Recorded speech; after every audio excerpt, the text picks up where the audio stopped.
ചങ്കിലക്കാക്കി ഭാഗം 15. അടുത്ത ദിവസം രാവിലെ ഉണരുമ്പോൾ കണ്ടു എനിക്ക് മുന്നേ ഉണർന്ന് പ്രാണായാമം വ്യായാമം ചെയ്യുന്ന വൈകയെ. എന്നെ കണ്ടപ്പോൾ ചെറിയൊരു പരിങ്ങലുണ്ട്. ഞാൻ ജോഗിങ്ങിന് പോയി തിരിച്ചു വരുമ്പോൾ കണ്ടു കുളിച്ച് അമ്മയോടൊപ്പം അടുക്കളയിൽ നിൽക്കുന്ന വൈക. അമ്മയുടെ മുഖത്ത് സന്തോഷവും അതിശയവും ഉണ്ട്. എന്നെ കണ്ടതും അവൾ എനിക്ക് ചായ എടുത്തു തന്നു. പുറത്ത് കാക്ക മലർന്ന് പറക്കണുണ്ടോ അർജുന? അമ്മയാണ് കേട്ടോ. വൈകയെ ഇടകണ്ണിട്ട് നോക്കി ചോദിക്കുന്നു. ചിലത് പറക്കുന്നുണ്ടെന്ന് തോന്നുന്നു. എന്റെ മറുപടി കേട്ട് വൈക ചിരിയോടെ ഞങ്ങളെ രണ്ടുപേരെയും നോക്കി പറഞ്ഞു. ഇനി ആ കാക്ക മലർന്ന് തന്നെ പറക്കട്ടെ അമ്മേ. അമ്മ ചിരിയോടെ തലയാട്ടി പാചകത്തിലേർപ്പെട്ടു. അമ്മയെ സഹായിക്കുന്ന വൈകയെ ഞാനും നോക്കിയിരുന്നു. എന്റെ കണ്ണുകൾ അവളിലാണെന്നറിയുമ്പോൾ ആ കവിളുകളിൽ പടരുന്ന കുങ്കുമരാശിയും ആ ചൊടികളിലെ ചിരിയും എന്റെ വൈകയെ ഏറ്റവും മനോഹരിയാക്കിയിരുന്നു. 5 ദിവസങ്ങൾക്ക് ശേഷം 2ാം സെഷനായി വൈക എത്തി. ഞാൻ കൊടുത്ത സമയത്തിന് 1 മണിക്കൂർ മുന്നേ. എന്താ ഇത്ര നേരത്തെ? ഒന്നുമില്ല എന്ന് അവൾ തലയനക്കിയെങ്കിലും ആ കണ്ണുകൾ നിറച്ചും പ്രതീക്ഷയായിരുന്നു. അപ്പോ വൈക വെയിറ്റ് ചെയ്തോളൂ, സമയാവട്ടെ. ഞാൻ അതും പറഞ്ഞ് എന്റെ ജോലികളിൽ ഏർപ്പെട്ടു. അപ്പോൾ അവൾ മുരടനക്കി. ഞാൻ എന്താ എന്ന് പുരികം പൊക്കി ചോദിച്ചപ്പോൾ, നമുക്ക് കൂടുതൽ സമയം കിട്ടുമല്ലോ കൗൺസിൽ ചെയ്യാൻ. അപ്പോ ഞാൻ പെട്ടെന്ന് ശരിയാവുമല്ലോ. എനിക്ക് കാത്തിരിക്കാനൊന്നും വയ്യാന്നേ. ചെറിയ ചമ്മലോടും നിറഞ്ഞ ആകാംക്ഷയോടും പറയുന്ന വൈകയെ നോക്കി ഞാൻ ചിരിച്ചു. കൂടുതൽ സമയമെടുത്ത് പോഷൻ തീർക്കാൻ ഇത് ട്യൂഷൻ ക്ലാസ് അല്ലല്ലോ വൈക. അവൾ നിരാശയോടെ എന്നെ നോക്കി. വൈക വെയിറ്റിംഗ് ഏരിയയിൽ ഇരിക്കൂ. എന്നെ നോക്കി ദേഷ്യത്തിൽ എന്തോ പിറുപിറുത്തുകൊണ്ട് അവൾ ഇറങ്ങിപ്പോയി വെയിറ്റിംഗ് ഏരിയയിലിരുന്നു. ആ പോക്ക് കണ്ടപ്പോൾ എനിക്കും ചിരി വന്നു. കൃത്യം 1 മണിക്കൂറിന് ശേഷം ഞാൻ അവളെ ട്രീറ്റ്മെന്റ് മുറിയിലേക്ക് വിളിച്ചു. അവൾ എന്നും ഇരിക്കാറുള്ള സോഫയ്ക്ക് അഭിമുഖമായിരുന്നു. അവിടെയുള്ള ചില്ല് കൊണ്ടുള്ള നടുമേശയിൽ ശക്തിയോടെയാണ് അവൾ ബാഗ് ഇടുന്നത്. ചില്ല് പൊട്ടുന്ന പോലത്തെ ശബ്ദമാണ് കേൾക്കുന്നത്. ഇന്നും അങ്ങനെ തന്നെ. ഞാൻ വേഗം ബാഗ് എടുത്തു. ഈ ചില്ലിൽ ഈ ബാഗ് എറിയുമ്പോൾ ഇതിന്റെ ചെയിനും ഈ ഗ്ലാസും കൂട്ടിമുട്ടി എന്ത് അരോചകമായ ശബ്ദമാണ് കേൾക്കുന്നത്. ഈ ചില്ലും സ്ക്രാച്ച് വീഴില്ലേ? ഓ സോറി, ഞാൻ ഓർത്തില്ല. അതും പറഞ്ഞ് അവൾ ബാഗ് വാങ്ങി മെല്ലെ മെല്ലെ സ്ലോ മോഷനിൽ വെച്ചു. എന്നെ കളിയാക്കിയതാണ്. ഇങ്ങനെ മതിയോ ഡോക്ടറെ, അതോ ഇനിയും മെല്ലെ വെക്കണോ? ആ ശബ്ദത്തിൽ ഞാൻ കാത്തിരിപ്പിച്ചതിന്റെ അമർഷം ഉണ്ടായിരുന്നു. നോട്ട് ബാഡ്, നാളെ ഇങ്ങനെ തന്നെ വെക്കണം. ഓ ശരി രാജാവേ. ചിരിയോടെ തന്നെ ഞാൻ ചോദിച്ചു കഴിഞ്ഞ ദിവസങ്ങളെപ്പറ്റി. കൊള്ളാം. പിന്നെ രാവിലെ എഴുന്നേക്കാൻ ഭയങ്കര പാടായിരുന്നു. പകലൊക്കെ ഒരു ഉന്മേഷക്കുറവുണ്ടായിരുന്നു. പക്ഷേ രാത്രി നേരത്തെ കിടന്നുറങ്ങാൻ പറ്റി. ഇപ്പോ ഓക്കെയാണ്. എന്നാലും ഒരു വലിയ പ്ലസ് പോയിന്റ്, ടീച്ചറമ്മ ഹാപ്പിയായി. അമ്മ കുറച്ച് നോർമലായി എന്ന് തോന്നുന്നു. എന്റെ തമാശകളൊക്കെ കേട്ട് ചിരിക്കാനും തുടങ്ങിയിട്ടുണ്ട്.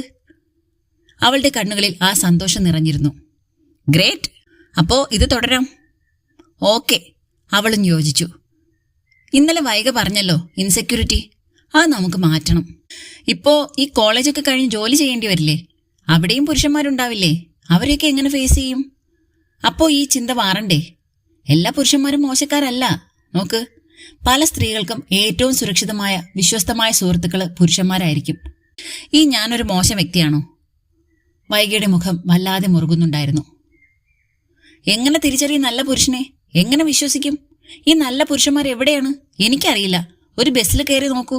കയറുന്ന സ്ത്രീകളെ മുട്ടാൻ നിൽക്കുന്ന കിളി, കയ്യിൽ തട്ടി ടിക്കറ്റ് നൽകുന്ന കണ്ടക്ടർ, മുന്നിൽ നിൽക്കുന്ന പെൺകുട്ടികളെ ചോര വരെ ഊറ്റി കുടിക്കുന്ന കുറെ മാമന്മാര്.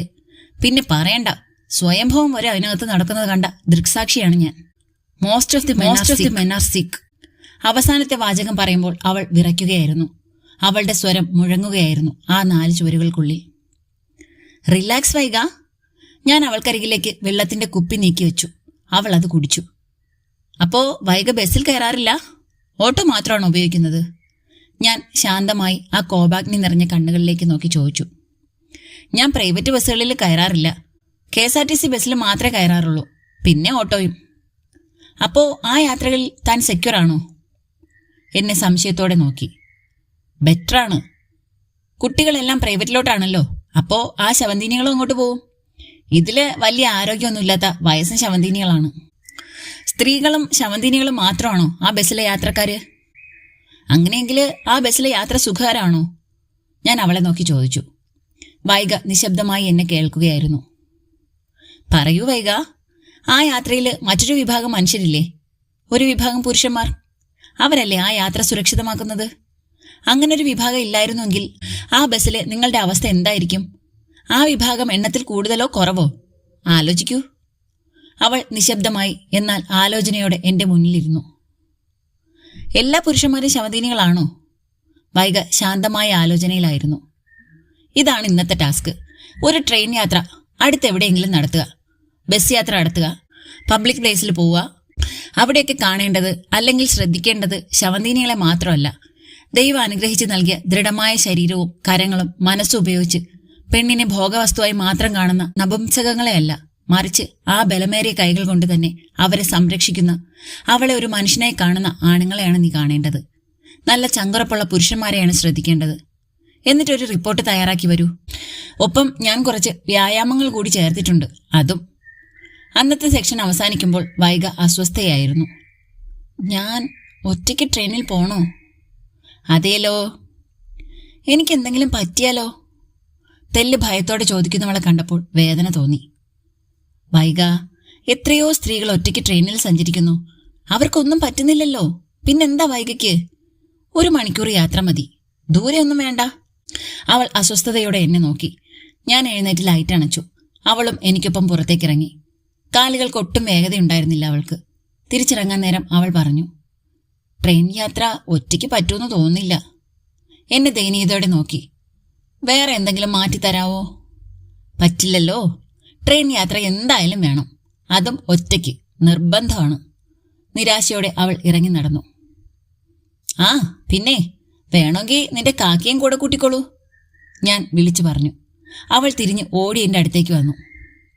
ശരിക്കും ഞാൻ അർജുനേട്ടനെ കൂട്ടിക്കോട്ടെ?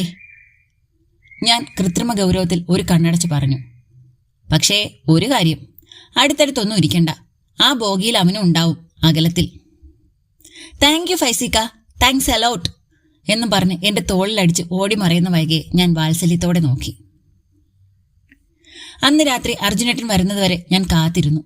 പക്ഷേ എപ്പോഴോ ഉറങ്ങിപ്പോയി. നേരം വെളുക്കുമ്പോൾ കണ്ടു എനിക്കരികിൽ കിടന്നുറങ്ങുന്ന അർജുനേട്ടനെ. ഞാൻ മെല്ലെ എഴുന്നേറ്റു. ഇതെപ്പോ വന്നു? ഞാൻ അറിഞ്ഞില്ലല്ലോ. ഞാൻ എഴുന്നേറ്റു. ഫൈസ് തന്ന ഡയറി നോക്കി കുറെ വ്യായാമങ്ങൾ ചെയ്തു. പിന്നെ കുളിച്ചു. താഴോട്ടിറങ്ങാൻ നേരം എന്തോ കൊച്ചുകുട്ടികളെ പോലെ കിടന്നുറങ്ങുന്ന അർജുനേട്ടനെ കണ്ടപ്പോൾ ഒരു നിമിഷത്തെ പ്രേരണയിൽ ഞാൻ ഓടിച്ചെന്ന് ആ കവിളിൽ അധരങ്ങൾ ചേർത്തു.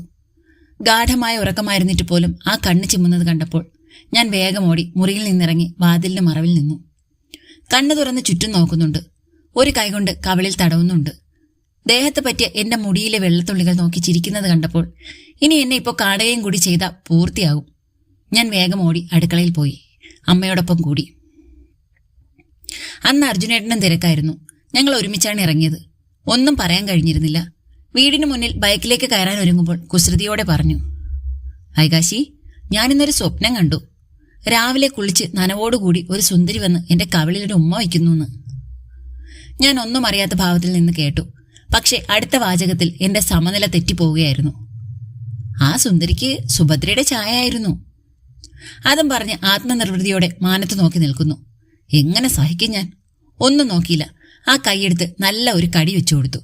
അപ്രതീക്ഷിതമായതുകൊണ്ട് തന്നെ അർജുനേട്ടൻ വേദനയോടെ കൈയെടുത്ത് കുടഞ്ഞ് ചുറ്റും നോക്കി. എന്താ പെണ്ണെ ഇത്? സ്ഥലകാല ബോധം പോലും ഇല്ലേ? ഓ പിന്നെ, സുഭദ്ര പോലും. ഞാനാ രാവിലെ ഉമ്മ വെച്ചത്. അപ്പോഴോ അങ്ങേരുടെ ഒരു സുഭദ്ര. ഞാൻ ദേഷ്യത്തിൽ ബൈക്കിൽ കയറാതെ നടക്കാനാഞ്ഞതും എന്നെ പിടിച്ചു നിർത്തി. അയ്യോടി, എന്റെ വൈകാശിയായിരുന്നോ? ഞാൻ അതേ എന്ന് പരിഭവത്തോടെ തലയാട്ടിയപ്പോൾ ആ കണ്ണിൽ നിറഞ്ഞത് കുസൃതിയായിരുന്നു. ഫൈസി ഡോക്ടർ കൊള്ളാലോ, നല്ല പുരോഗമനമുണ്ട്. ഞാൻ ചെറുചിരിയോടെ തലയാട്ടി. അതെ, ഒരു ടാസ്ക് ഉണ്ട്. ഒറ്റയ്ക്കൊരു ട്രെയിൻ യാത്ര. അർജുനേട്ടന് വരുവോ? ഞാനെന്തിനാ? നീ ഒറ്റയ്ക്കല്ലേ? ഞാൻ വിശദമായി അർജുനേട്ടനോട് പറഞ്ഞു. ഒരു ട്രെയിൻ യാത്ര എന്തിനാ വൈകാശി ഇത്രയ്ക്ക് പേടിക്കുന്നേ? എനിക്ക് പേടിയാണ്. എനിക്ക് സൗമ്യയുടെ നിലവിളി ഓർമ്മ വരും. ആ ഗോവിന്ദചാമിയുടെ മുഖമൊക്കെ ഓർമ്മ വരും. സീൻ മൊത്തം ഡാർക്കാവും. എനിക്ക് പറ്റില്ല. അർജുനേട്ടൻ എന്നെ വാത്സല്യത്തോടെ നോക്കി. എന്നാ പിന്നെ പോയേക്കാം. അങ്ങനെ ടിക്കറ്റും ബുക്ക് ചെയ്ത് ഞാൻ ഒറ്റയ്ക്ക് ബസ് യാത്രകൾ നടത്തി. പല പൊതുപരിപാടികൾക്കും ഒറ്റയ്ക്ക് പോയി. ഫൈസി പറഞ്ഞതുപോലെ അപകടകാരികളല്ലാത്ത ഒരു വലിയ ഭാഗം പുരുഷന്മാരെ ഞാനും ശ്രദ്ധിച്ചു തുടങ്ങി. വഴി ചോദിച്ചാൽ കഴിക്കുന്ന ഭക്ഷണം പോലും നിർത്തി വന്ന് വഴി പറഞ്ഞു തരുന്നവരെ, മറന്നുവെച്ച സാധനങ്ങൾ ഉത്തരവാദിത്തത്തോടെ ആൾക്കെടുത്ത് കൊടുക്കുന്നവരെ, മീൻ വിറ്റ് അവശരായി നിൽക്കുന്ന സ്ത്രീകളെ കാശ് വാങ്ങാതെ തന്നെ ഓട്ടോയിൽ കയറ്റുന്ന ചേട്ടന്മാരെ, അവരുടെ നിറഞ്ഞ ഭാരമേറിയ മീൻകുട്ടകൾ അവഗണനയോടെ മൂക്കുപൊത്തി സ്ത്രീകളും പെൺകുട്ടികളും മാറി നിൽക്കുമ്പോൾ എന്താണ് ചേച്ചി എന്ന് ചോദിച്ചു ഓടി വന്ന് അവരുടെ തലയിലെടുത്ത് വെച്ചു കൊടുക്കുന്ന അനിയന്മാരെ, ശവന്തീനികൾക്കിടയിലും നെഞ്ചു വിരിച്ചു നിൽക്കുന്ന ഒരു വലിയ വിഭാഗം. ഇവരല്ലേ പുരുഷന്മാർ? ഇത്രയും നാൾ കണ്ട ചോര ഊറ്റിക്കുടിക്കുന്ന നപുംസകങ്ങളല്ല. എന്നാൽ ഒറ്റപ്പെടുന്ന പെൺകുട്ടിക്ക് ചുറ്റും ശവന്തീനികൾ എങ്ങനെ എത്തുന്നു? അവർക്ക് അവസരങ്ങളാണ് പ്രധാനം. അങ്ങനെ ട്രെയിൻ യാത്രയുടെ ദിവസം വന്നെത്തി. അർജുനേട്ടനോടൊപ്പം സ്റ്റേഷനിലെത്തി. ചിരിയോടെ എന്നെ നോക്കി എന്റെ ടിക്കറ്റ് തന്നു. അർജുനേട്ടൻ വരുന്നില്ലേ? എന്നെ നോക്കണ്ട, വൈകി പോയി സീറ്റ് കണ്ടുപിടിച്ചിരുന്നോ? നിരന്നു നിൽക്കുന്ന ട്രെയിനുകൾക്കിടയിൽ ഞാൻ പകപ്പോടെ അർജുനേട്ടനെ നോക്കി. ഏത് ട്രെയിൻ? ഏത് ബോഗി?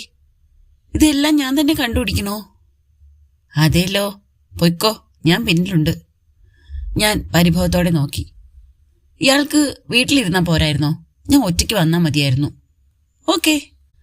അത്രയും കേട്ടതും അർജുനേട്ടൻ തിരിഞ്ഞൊറ്റ നടപ്പായിരുന്നു. അയ്യോ, എന്നെ ഇട്ടിട്ട് പോവല്ലേ എന്ന നിലവിളിയോടെ ഞാൻ പിന്നാലെ ചെന്ന് പിടിച്ചു നിർത്തി. എനിക്ക് പോയിട്ടേ 100 പണിയുണ്ട്, നീ ഒറ്റയ്ക്ക് പോയിട്ടോ, കുസൃതിയോടെ എന്നെ നോക്കി പറഞ്ഞു. എനിക്ക് ദേഷ്യം വന്നു. മര്യാദയ്ക്ക് വാ മനുഷ്യ. അതും പറഞ്ഞ് ഞാൻ മുന്നിൽ നടന്നു.